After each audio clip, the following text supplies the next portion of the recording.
Welcome to Books for Success. Today, we're delving into The Wisdom Within, Mastery, by Robert Greene. In Mastery, author Robert Greene argues and illustrates that everybody can achieve mastery of a skill or field if they follow the established steps of historical and present-day masters. Based on interviews and studies of some of the best in their respective fields, Greene provides a diverse array of tips and strategies on how to become a master. Before we begin, subscribe and ring the bell for notifications if you want to keep receiving the knowledge of book summaries about health, wealth, love, psychology, and much more. Don't be shy about dropping your book suggestions for us to summarize. Also, you can use this video as an audiobook summary. Let's grow and succeed together. You don't need inborn talent to become a master, just follow the steps of masters before you. Chapter number 1. You don't need inborn talent to become a master, just follow the steps of masters before you. Most people think that the extraordinary accomplishments of great masters like Da Vinci and Mozart stem from natural talent and inherent genius. But it's not true. There is, in fact, no natural link between inborn talent and the mastery of a skill or field. As one study showed, while many young children display blazing talent, relatively few of them ever go on to remarkable achievement. On the other hand, those who show little sign of brilliance in school often later accomplish far more than their gifted peers. For example, consider Charles Darwin's younger cousin, Sir Francis Galton. Whereas Darwin was an ordinary boy who showed no sign of exceptional intellect, Galton had a higher IQ and was considered a prodigious genius. Yet today, it's Darwin who is regarded as the superior scientist and one of the century's brightest minds. Clearly, mastery does not depend on whether you're gifted or ordinary. So what steps do both a maverick genius and a regular person take to become masters? The answer is exactly those steps taken by every great master throughout history. Each discovered their field, engaged in some kind of apprenticeship, developed a creative and open mind, then went on to achieve mastery. Edison, Mozart, Einstein, Goethe, the most celebrated masters throughout history all followed a similar path to success. Modern masters, too, take the same steps. For example, professional boxer Freddie Roach dreamed of becoming a boxer, apprenticed with the great trainer Eddie Futch, and created a unique fighting style. Roach is now considered one of the best boxers of his generation. You don't need inherited gifts, early talent, or high IQ to become a master. Just find your field or subject and follow the steps of the great masters before you. Each of us has an inner calling which guides us towards our vocation in life, a discipline or field that we wish to master. Chapter number 2. Each of us has an inner calling which guides us towards our vocation in life, a discipline or field that we wish to master. Have you ever had the feeling that a discipline or field was tailor-made just for you and that working in that field is your destiny? You need to trust that feeling. Each of us is unique and original through and through. Due to the endless possible combinations of DNA in our bodies, we are a one-of-a-kind phenomenon. Like snowflakes, no two humans are exactly alike. So why is it, then, that we don't all act unique? Due to incredible social pressure to blend in, we suppress our uniqueness in the vain hope that just doing what everyone else does will keep us out of trouble. While adopting this disguise might have its advantages, it's actually our uniqueness as individuals which spurs us to find our inner calling. In fact, many of history's geniuses experienced a moment of clarity when everything clicked into place and they suddenly knew what they wanted to do in their lives. Many of them felt that during their entire lives a force had guided them towards a certain field. For Leonardo da Vinci, this clicking moment was when he stole sheets of paper from his father's office so that he could indulge his deep fascination and sketch animals in the forest. And for others, such moments are even experienced in the form of an inner voice, as is the case with profoundly religious Christians who reported hearing the voice of God telling them to use their lives to pursue a specific task. Rather than using your energy to blend in with the crowd, recognize instead that you are unique and that you have a specific calling in life which can be found quite simply by listening to, and following, your inner voice. In the next chapters, you'll find out exactly how you can follow that inner voice. Your main goal in a new field should not be immediate success or money, but to learn as much as possible. Chapter number 3. Your main goal in a new field should not be immediate success or money, but to learn as much as possible. When people look for a way into a particular field, an internship or first job, they often search for positions which promise the greatest prestige or financial reward. But there are other, more important rewards to consider. For one, a job that gives you an opportunity to learn can be worth doing, even if it doesn't pay well. Other, more prestigious, well-paid positions will be available to you later, and the practical knowledge you gain from those early, badly paid jobs will ultimately pay off for decades to come. Consider boxer Freddie Roach. He chose to take an unpaid position at a boxing center, using his time there to develop the skills necessary to his professional career. Ultimately, his decision paid off. Roach eventually earned far more money than if he'd taken a different paid job early on. Many other masters made a similar choice in their early years. For example, in his youth, Charles Darwin rejected both a place at medical school and a well-paid job in the church. Instead, he convinced his father to allow him to work as an unpaid naturalist on the HMS Beagle, where he could study exotic plants and animals. The observations he made during that voyage helped him to develop his famous theory of evolution. Or consider Benjamin Franklin, who, rather than taking over his father's lucrative candle-making business, chose to work at a printing business. This meant a far longer apprenticeship and financial uncertainty, but Franklin recognized he could use this position to learn how texts were composed, a skill that would later benefit him greatly. So when you're looking for an internship or that first job, don't fixate on prestige or money. Instead, sniff out those that offer you an opportunity to gain knowledge and develop your skills. Such jobs will lead you to reap greater financial rewards in the future. The best way to learn a discipline or skill is to have a mentor who shows you the way. Chapter number 4. The best way to learn a discipline or skill is to have a mentor who shows you the way. Learning new things is never easy. You can, however, at least make the process much easier for yourself. When we try to learn something new on our own, we tend to make preventable mistakes and spend much time seeking the correct way to do things. The result? Time and resources are squandered.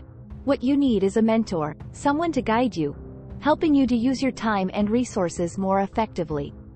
For instance, consider how complicated it can be to begin a new job and navigate its working environment. Without proper guidance, it'll take much longer for the newcomer to learn the ropes and find her way around. It's something like being in a foreign city for the first time and trying to find the train station. You can, of course, do so by wandering through unfamiliar streets until you happen to stumble upon it. Yet, you'll save time and effort by simply asking one of the locals. But you're not the only one who benefits from having a mentor. Usually a mentor and apprentice develop a special relationship from which both can profit. This is because, firstly, the mentor sees the apprentice as a younger version of herself and is therefore interested and invested in their future. Secondly, because the apprentice admires the mentor, she pays much closer attention, absorbing their knowledge like a sponge. Yet, as an apprentice, your progress isn't necessarily limited by your mentor's own limitations. Many famous masters had mentors whom they eventually surpassed. Alexander the Great, for example, learned much about the governing of a state from the great philosopher Aristotle and would later go on to modify and augment these lessons based on his own first-hand experiences. Like many other famous students and apprentices, you should seek out a mentor who will teach you their own ways. But don't forget, your ultimate goal should be to outmatch your mentor.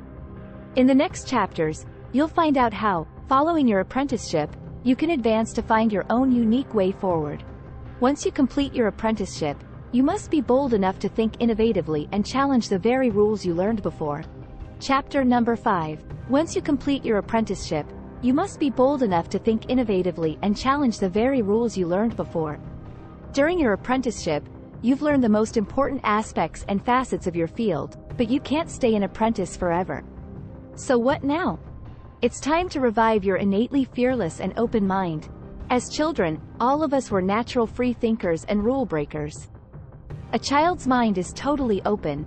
They believe that anything and everything is possible, take nothing for granted, and thus ask all kinds of questions. Why is the sky blue? Who's that in the mirror staring back at me?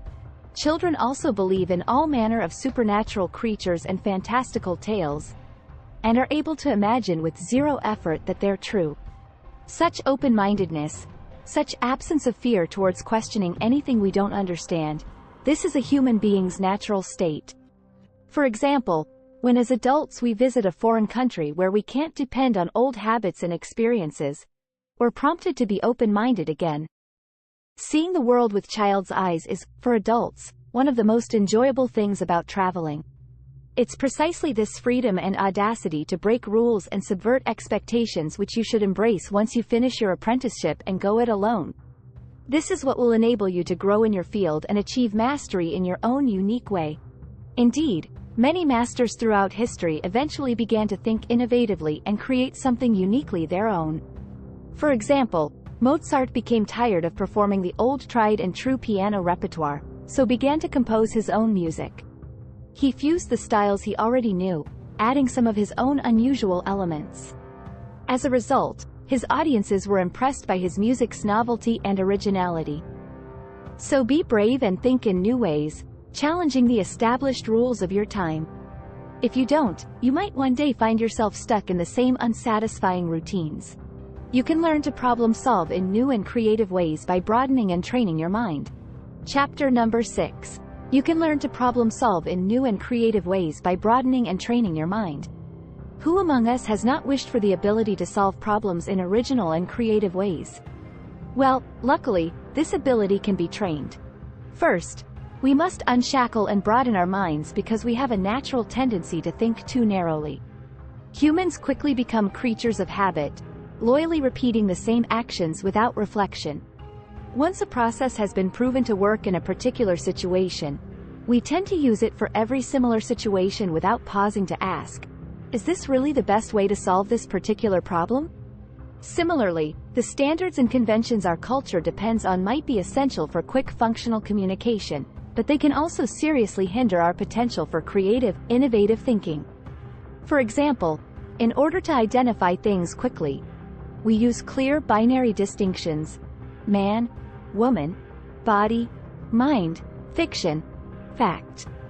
As we become habituated to using them, we also become desensitized to the nuances that lie between. The second thing we must do to improve our creative thinking is to train our brains to quickly make new and uncommon connections.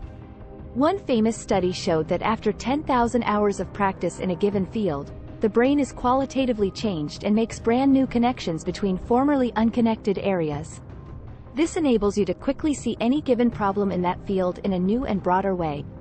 This is best demonstrated in the human ability to solve a specific problem while apparently thinking about something completely different. Ever had a eureka moment while in the shower or taking a walk? You're in good company. Einstein, for example, played the violin while he pondered theoretical problems, claiming that this helped lead him to the solution. So don't resign yourself to the notion that people are either born creative thinkers or not. You can control and train your brain. By following the above steps, a more open and creative mind can be achieved much faster than you might believe. Finally, in the next chapter, you will learn what exactly mastery is. Mastery. Practice a skill until it's automatic, so your mind and body act as one, freeing you to focus on the bigger picture. Chapter number 7. Mastery. Use a skill until it's automatic so that your mind and body act as one, freeing you to focus on the bigger picture. So what exactly is mastery? You might have experienced it already in high-pressure situations when your body responded immediately and automatically to your mind's commands. This enables masters to see the big picture rather than just the details, and indeed, many masters have described their talent in these terms. Pianist master Bobby Fischer, for example, saw beyond the individual moves of a game, instead perceiving moving fields of forces that revealed the many ways a game could play out. Similarly, pianist Glenn Gould saw the entire architecture of a given piece of music as he played, not only the part he was playing at the moment. This freed him to masterfully coordinate the different parts of a composition as he performed. Masters can do this because they've developed an automatic connection between mind and body, a connection that is actually deeply rooted in our nature. In fact, for every animal, mental decisions and physical actions are experienced as one. For example, in the exact moment a bee decides to sting you, it acts on it.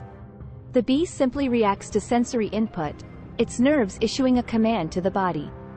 No second guessing the reflex, no abstract thinking. And according to one theory, Our primal ancestors didn't separate mind and body either. Separation occurred once we developed the capacity for abstract thought. This is what enabled us to suppress certain reflexes.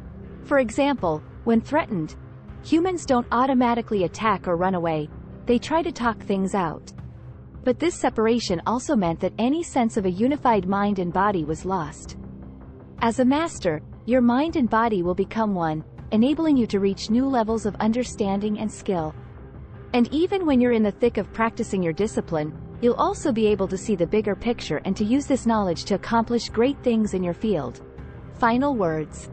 Its key message is that to achieve mastery, you need to find your own unique inner calling, study and learn a great deal under a mentor during an apprenticeship, and finally, develop an independent and creative way of thinking. The lives of other great masters can give valuable insight on this task. Thanks for being part of our insightful voyage. If our summary piqued your interest, we encourage you to dive into the complete book for a deeper understanding. Don't forget to like this video, subscribe for more content if you're new here, and share it with others who might find it valuable.